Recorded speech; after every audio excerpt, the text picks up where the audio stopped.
शुभ दिवस. नमस्कार मित्रांनो.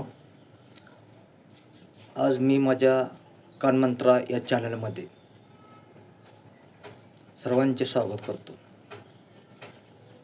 मी माझ्या चॅनलमध्ये वेगवेगळ्या आजाराबाबत माहिती सांगत असतो. आज आपण एका महत्त्वाच्या आजाराच्या लक्षणाबाबत बोलणार आहोत आणि तो आजार म्हणजे,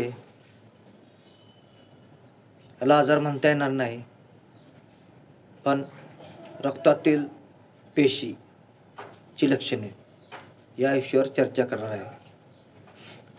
तेव्हा ही लक्षणे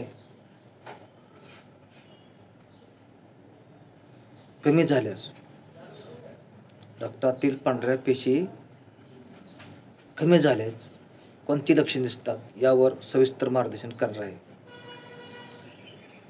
बऱ्याचदा या आजाराची सुरुवातीची लक्षणे आपल्याला समजत नाहीत, पण ती ओळखणे खूप गरजेचे असते. जर तुम्हाला किंवा तुमच्या परिचयाच्या व्यक्तीला, नातेवाईकांना अशी लक्षणे दिसत असतील तर कृपया दुर्लक्ष करू नका.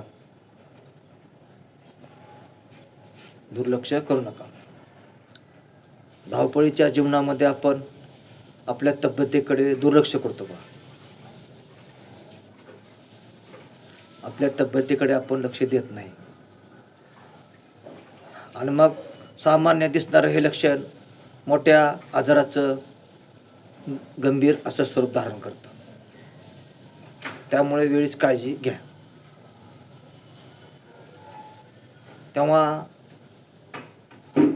रक्तातील पांढऱ्या पेशी कमी झाल्या तर कुठली लक्षणे दिसतात? काय होतं बघा, बऱ्याचदा पेशी कमी झाल्याची कोणतीही थेट लक्षणे दिसत नाहीत, हे लक्षात ठेवा. पहिली गोष्ट म्हणलं तर, पण शरीराची रोगप्रतिकारक शक्ती कमी झाल्यामुळे मूत्रमार्गाचा संसर्ग सतत होत असतो. सर्दी, खोकला होतो. कोणतेही स्पष्ट कारण नसताना अचानक ताप येतो, अंग थरथर कापू लागतं, थंडी वाजते. याला तुम्ही गांभीर्याने घेतले पाहिजे. तोंडाचा असर होतो, तोंडामध्ये जखमा होतात, तोंडात सतत पांढरे डाग पडतात, तसेच फोडही उठतात,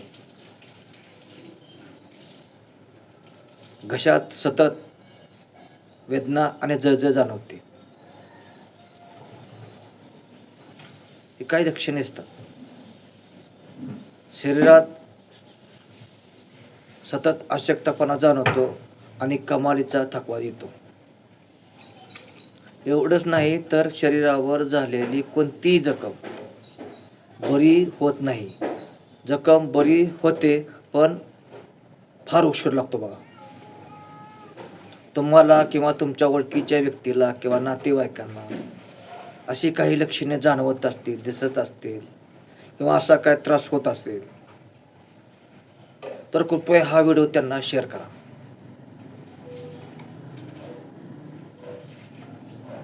आणि त्याच्यावर उपाय कुठला करायचा हे मी आधीच्याच व्हिडिओमध्ये सांगितलेलं आहे. तेव्हा त्यासाठी तो माझा व्हिडिओ पाहायला विसरू नका. त्यावर उपाय मी सांगितले.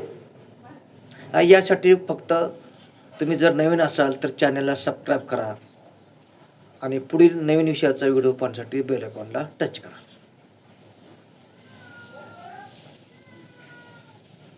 CBC टेस्ट करून घेणे अत्यंत गरजेचं आहे. पहा, याच्यातून योग्य असं अचूक निदान होतं. काळजी कुठली घ्यायची आपण, तर पाणी भरपूर प्यायचं. फिल्टर केलेलं पाणी प्या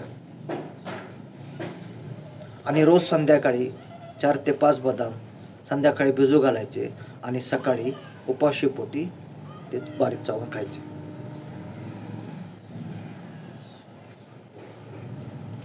तसेच फॉलिक ॲसिड, लोह, जीवनसत्व असणारा आहार घ्यायचा. अशी लक्षणे दिसल्यास असा आहार घ्यायचा.